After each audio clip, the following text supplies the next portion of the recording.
नमस्कार दर्शकों, आपने सुना होगा कि श्राद्ध में पितरों के तर्पण हेतु पिंडदान किया जाता है। लेकिन एक श्राद्ध ऐसा भी होता है जो केवल वाचिक रूप से ही किया जाता है, लेकिन उसमें किसी भी प्रकार के पिंड का दान नहीं किया जाता है। ऐसा कौन सा श्राद्ध है जिसमें पिंडदान कभी नहीं किया जाता है, किंतु इस श्राद्ध को करने से पितरों का आशीर्वाद प्राप्त होता है। पितृ अपने बंधनों से छूट जाते हैं। पितृ शक्तिशाली होकर अपनी संतान या अपने वंशजों की उन्नति हेतु शुभाशीष प्रदान करते हैं। कभी कभी नाम के उच्चारण भेद से लोग गलतफहमी के शिकार हो जाते हैं। ऐसा ही एक शब्द है नांदी मुख श्राद्ध, जिसके बारे में अधिकांश लोगों को यह गलतफहमी है कि जिस प्रकार चक्रवर्ती सम्राट दशरथ का मरण होने पर भरतलाल जी ने नांदी मुख श्राद्ध किया था, तो यह भी पार्वण श्राद्ध की श्रेणी का श्राद्ध है। लेकिन ऐसा नहीं है। नांदी मुख श्राद्ध एक अलग तरह का देव पूजन है, जिसका पितृपक्ष से किसी भी प्रकार का कोई लेना देना नहीं है। यदि आप नांदी मुख श्राद्ध के विषय में विस्तार से जानना चाहते हैं तो हमारे आज के इस कार्यक्रम को ध्यान से देखते रहिए, ताकि आपको नांदी मुख श्राद्ध के विषय में पूरी तरह की जानकारी संपूर्ण रूप से प्राप्त हो सके। लेकिन साथ ही साथ हम आपसे यह भी अनुरोध करते हैं कि वीडियो के नीचे दाईं तरफ सब्सक्राइब का जो बटन है उसको अवश्य ही दबा दें, और उसको दबाने पर जो घंटी का बटन बनेगा उसको अवश्य ही दबाएं, और उसके बाद जो ऑल का ऑप्शन आएगा उसको अवश्य ही चुनना है। तो आइए दर्शकों, शुरू करते हैं आज का यह कार्यक्रम। गर्भाधान आदि षोडश संस्कार, बावड़ी, देव प्रतिष्ठा आदि पवित्र कार्यों में संन्यास दीक्षा, काम्य वृषोत्सर्ग कर्म, गृह प्रवेश, तीर्थ यात्रा, श्रावणी कर्म, सर्प बलि और आश्विन मार्ग शीर्ष की पाक संस्था के आरंभ में जो विशेष पूजन किया जाता है उसको नांदी मुख श्राद्ध कहा जाता है। गौरी आदि षोडश मातृकाओं के पूजन को भी नांदी श्राद्ध का अंग माना जाता है। जिस पूजन में नांदी श्राद्ध न किया जाए तो वहां षोडश मातृकाओं का पूजन कभी भी पूर्ण नहीं होता है।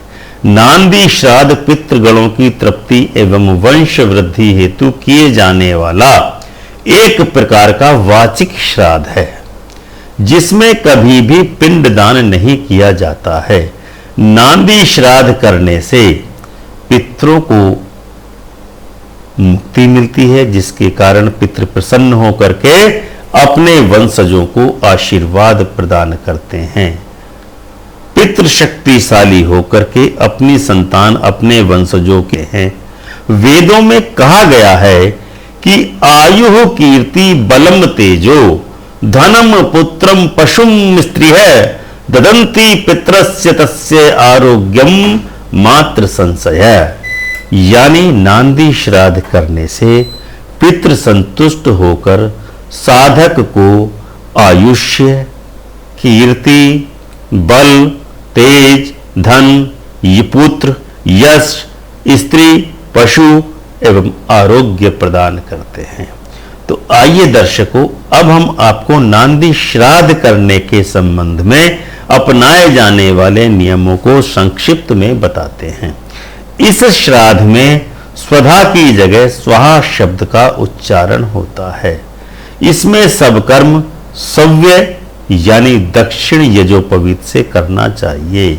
नांदी श्राद्ध में कुश की जगह मूल रहित दर्भ का प्रयोग किया जाता है। इसमें युग्म ब्राह्मण, युग्म कुशा, युग्म दर्भ, ये वस्तुएं युग्म में ही प्रयोग की जाती हैं, यानी कि जोड़े में ही प्रयोग की जाती हैं।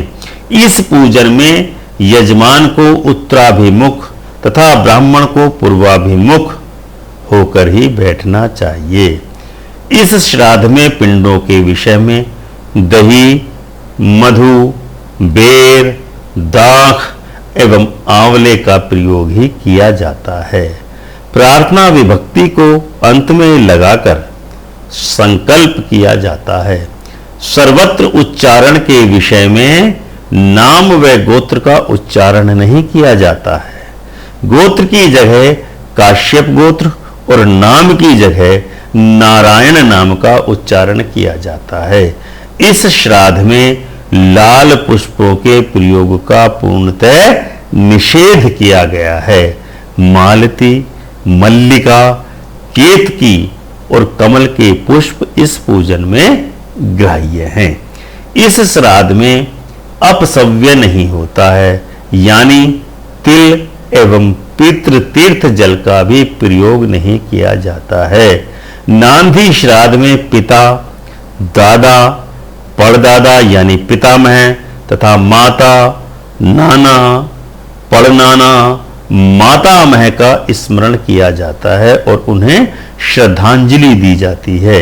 इस वर्ग में जीवित व्यक्ति अर्थात जिसका पार्वण न हुआ हो उसके विषय में श्लोक कदापि नहीं पढ़ना चाहिए। नांदी श्राद्ध में कपूर इत्यादि से आरती कभी नहीं की जाती है।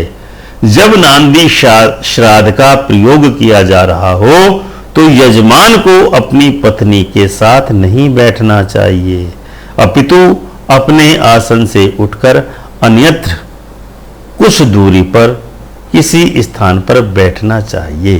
तो दर्शकों, यह थी नांदी श्राद्ध के विषय में संक्षिप्त जानकारी, जिसके बारे में आप आज तक अनभिज्ञ होंगे। अपने कमेंट्स को लाइक एवं शेयर अवश्य ही करें। धन्यवाद। ओम श्री माधवाय नमः।